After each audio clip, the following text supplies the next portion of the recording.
Hello my dear friends and welcome to my channel. Don't forget to make yourself a cup of tea with snacks if you want, because today we have very interesting stories, and one of them is a story about a woman who nearly kills OP's brother because of OP's backpack. Please subscribe if you haven't and I hope you'll enjoy it. Me and my girlfriend have been together over a year and a half. I'm happy as can be with her, and she tells me constantly about how I feel like her only family. I never understood until this Christmas, when I first heard of her mother. She never mentioned her mother before, but talks about her father a lot, who sadly passed away several years ago. Ever since, her life has been thrown upside down thanks to her mother basically wanting nothing to do with her. She even moved to be in her hometown in South Korea when GF was only around 16. She's been raised by her aunt ever since, but just before I met her aunt, uncle and cousins had basically abandoned her as well and moved in with her sister, GF's mom, in South Korea. So I can totally understand why she feels like she's worthless to her only remaining family after they all basically left her to be alone in America while they go and live their lives in Asia. Around Christmas, she had gotten a call from her mom, they missed her and wanted to spend the holidays with her. GF is overjoyed and all, but there was a catch. EM refused to fly out to America to be with her only daughter and expected her to buy a $1,000 ticket to come to Asia. GF was all for it, but because she wasn't getting a lot of business, she's a beautician, she didn't even have half of that. She begged her mom, her aunt and anybody else in her family to help her get the money for the plane ticket, but nobody would help her, even a small amount. I wrote her a check.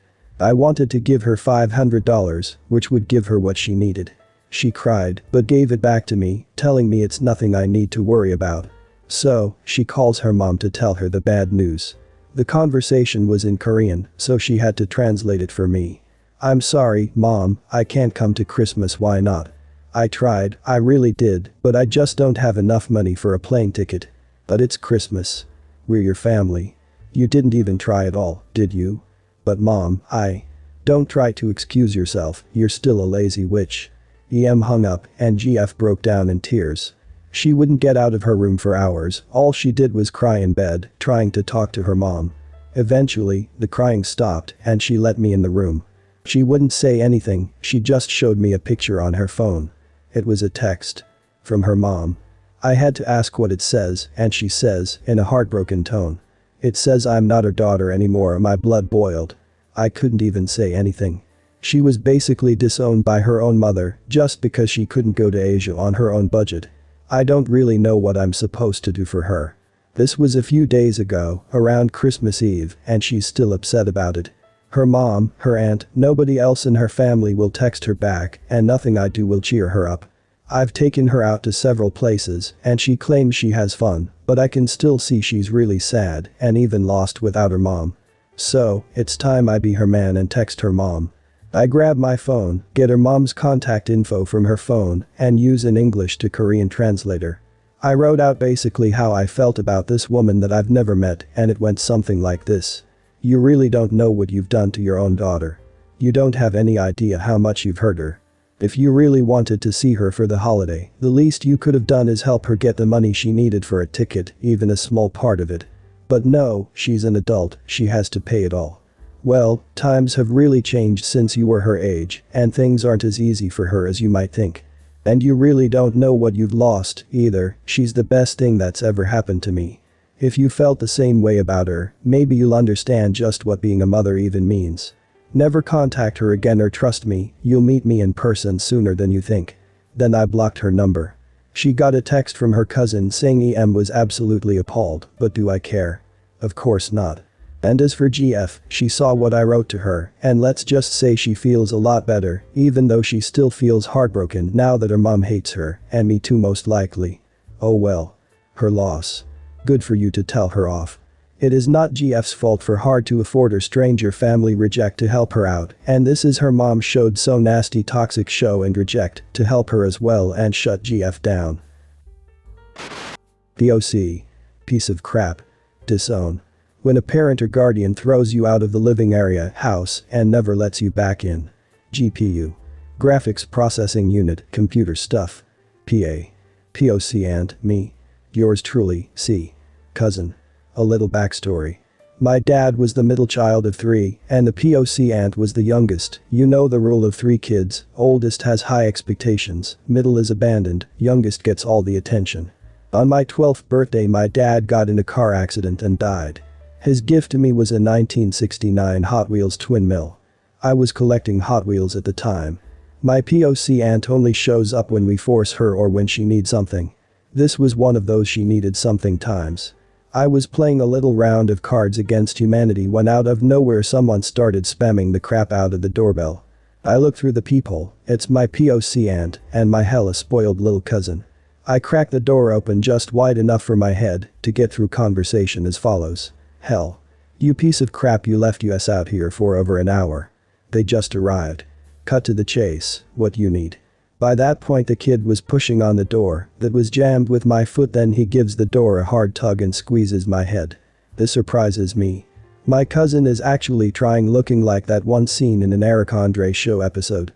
My cousin had soccer cleats on and he jammed my bare foot holding the door. I jump back, he rushes my cat, who doesn't like being rushed by the way, and he gets a nice little scratch on the top of his hand.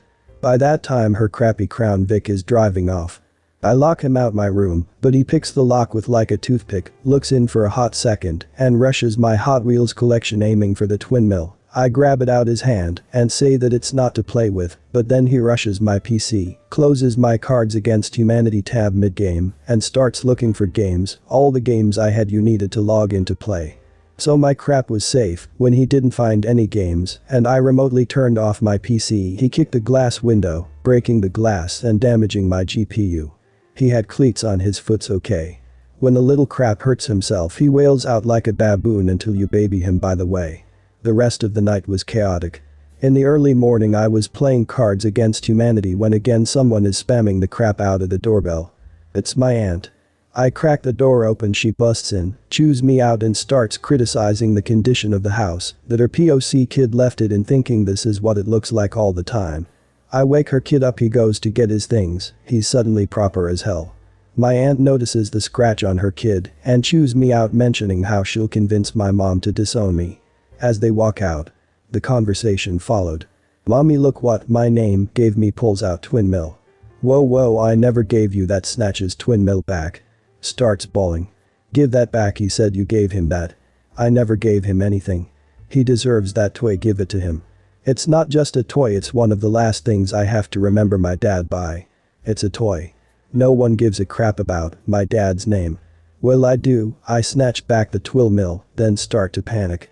Well, look at that, John, your cousin's 3 years older than you and still cries like a baby. Now that's bad parenting. By the way, she said that while her hellspawn was basically bawling.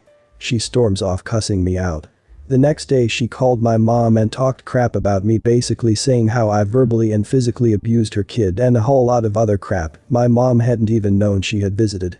My mom asked me about what happened and I gave about 5x more detail than my aunt of what happened the whole night while she forced me to babysit her spawn. The car only has a small scratch on one of the engines and I had to buy another $700 GPU and a $150 piece of glass for the case. To answer any questions, the kick only screwed up the GPU mounts on the motherboard alongside the GPU, of course. The lock on my bedroom door is dangerously simple, all you need to unlock it is a toothpick or something similarly sized and push a little pin inside the doorknob. I would have probably punched the little creation and actually disciplined him. For him to steal something from you and then the aunt saying that no one cares about her own brother is beyond crap. Hope you're doing well though. This happened a couple years back, and yet it still haunts me to this day. As with any story, there's an EM and her entitled child, about 10 if I had to guess, who so happened to be a huge weeb. My little brother was 9, which would make me around 13. More characters will appear as they become relevant. Anyways, it was a crisp December morning. I got out of the car with my little brother and decided to wait with him for the bus, seeing as some of his friends were genuinely cool people. We were discussing Minecraft and how it could possibly have a revival. The kids doubted it, but they were wrong when EC spotted my backpack and ran over. I was wearing my new Tokyo Ghoul backpack because my mom was taking me to Starbucks to eat together before I left for school, as I wanted to spend more time with her. The conversation is fairly hazy, seeing as it did happen a couple years ago, but I'll do my best to summarize it. Hey, cool backpack. I love that anime. I was slightly confused because Tokyo Ghoul targeted a more mature demographic and this girl seemed way too young to handle it. Thanks. I just got it in the mail a couple days ago. Can I see it? Ooh, it's got so many pockets. She reached over to unbuckle the front pouch so she could see inside, but I pulled it away from her. It was both a shoulder bag and a backpack. Sorry, I don't like people touching my things without permission. EC nodded and ran off towards a land whale, presumably her mother. She said a few words to her, but I mostly ignored them until I swore I could feel the ground trembling beneath my feet as the M approached me. Why wouldn't you let my sweet pumpkin touch your backpack? She's a huge fan of that show. I should get going now. I started backing away towards the car, but EM grabbed my bag and tried to rip it off my arm, dislocating my shoulder as I later learned. It was pure hell, to say the least.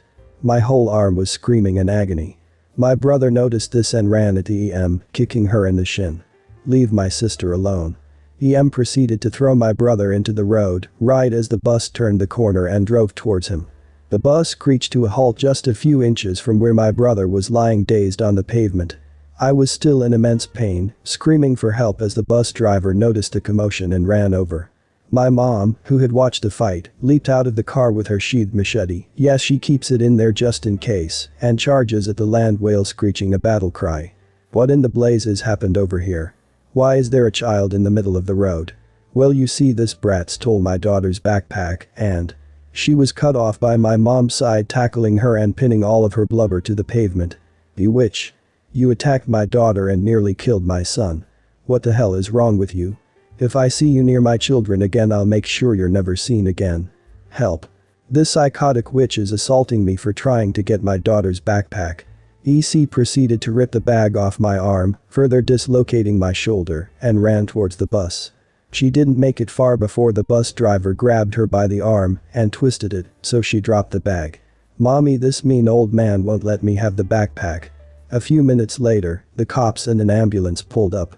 My mother was taken in for questioning, but only stayed in prison for a couple of days before being released. The EM was charged with assault and attempted murder and is currently serving a 10-year sentence in prison. She has 8 to go, woohoo.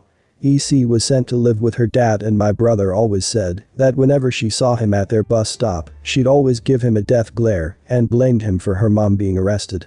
As for me, I spent a few days in the hospital next to my brother, who apparently had received a minor concussion when his head hit the pavement. Basically, my brother nearly died because I was wearing a Tokyo Ghoul backpack. I stopped wearing it to school after that incident. After all, you can never be too safe. Holy hell. If the dweeb wanted one so bad, she could have gotten it off eBay or Amazon. I swear people are insane. Also, loved how your mom ran at her screaming. Before we get started, I want to say that this was a friend's story. She had happened a few years back and recently told at a party. I asked if I could post here and she happily agreed. My friend, we'll call her Jane, had been around 8 years old. Jane's sister, we'll just call her JS, was only about a year older. Obviously the parent and the kid will be EP and EK. EK had asked Jane if she could go to Jane's house to play. Jane's mother, JM, agreed and the kid was supposed to come around 12. Well, 12 passes and JM's text go unanswered. Jane assumed they got busy or were running late. Sure enough, around 1:30 the child knocked on the door. JM answered and was extremely confused to see the girl with a duffel bag and sleeping bag. EK walks right by JM and goes into her house without saying a word. JM, shocked, watches as EM pulls away and speeds down the street. JM calls EM and she answers. The conversation went something like this. Hi Em, I believe there's been a mistake. EK was just supposed to come over for an hour or two to play. She can't sleep over. I have work tomorrow. You said she could come over. I'm sorry, I said she could have a play date, but I never agreed to a sleepover. She's welcome to play for a few hours of course, but she can't spend the night. I don't have a babysitter, I have to work tomorrow. So do I have to be at the university. She was a college professor quite early tomorrow to prepare for a test. Well, EK is already at your house, it's not my problem. Hangs up. JM was shocked. This mother just abandoned her child at her house. JM kept calling M, but all calls were declined immediately. M simply texted, we'll pick EK up at 5 p.m. tomorrow. JM was angry. She knew she couldn't keep this kid all day tomorrow, as she had work and her daughters were going to their grandparents tomorrow. She went back inside and Jane and JS were playing with EK. JM let them play for 2 or 3 hours. JS came upstairs 15 minutes into EK being there and said she was being incredibly rude and saying that all the Barbies and toys were for her only. JM just told JS to relax and play on her Nintendo instead if EK was being annoying. 2.5 hours later, JM tells EK she has to go home. EK threw the biggest fit an 8-year-old could throw. She started throwing toys, knocking over their juice boxes, punching the couch, and just acting like a 3-year-old. JM lost her patience. She yelled at the girls to get into the car. Jane and EK got in.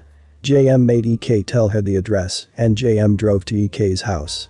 Coincidentally, EM was outside pulling weeds. "What the hell are you doing here?" JM, while getting EK out of her car. "Dropping off your daughter. I told you I have an important work thing tomorrow and you can dump your kid on me." EM starts screaming about how she's busy and how she can't take care of some kid tomorrow. Yes, she called her child some kid. EK begins to throw another fit, this time throwing dirt and ripping up grass. JM got back into the car. EM runs behind the car. She refuses to move until EK is in the car and going back with him. JM was not backing down. She got out the car and walked around to the back. Until then, EM hasn't really realized how big JM really is. She is a 6'1" African-American former college basketball player. At the time, I remember she had an afro, easily adding around 2 inches to her height I'm sure. EM was shook. JM got inches from the 5'3" woman and said move right now. EM ran back into her house, threatening to call the police and cursing JM. JM cooled down and got back into her car and went home. In case you were wondering, EK was outside throughout the entire thing, kicking bushes and crying her eyes out. Jane's mother still remembers this clearly, and when I asked her about it, she got a sour look on her face. Jane says she hasn't hung out with EK since, though she goes to our school. I had never really talked to EK or her friend group, but now I really want. JM hasn't heard from EM since, and she's glad. I'm glad that JM stood up for herself. At least her child has a chance at a future. Poor EK. Her mother doesn't sound like she has bothered teaching EK anything and lets everyone, including EK, know that she is unwanted. Well guys, that's it for today. If you end up enjoying this video please consider subscribing, and if you missed the last episode on the channel I'm gonna link it right here. The story is about a woman who stole OP's work phone because her son wanted to play games. Check this out if you haven't, and I'll see you in my next video.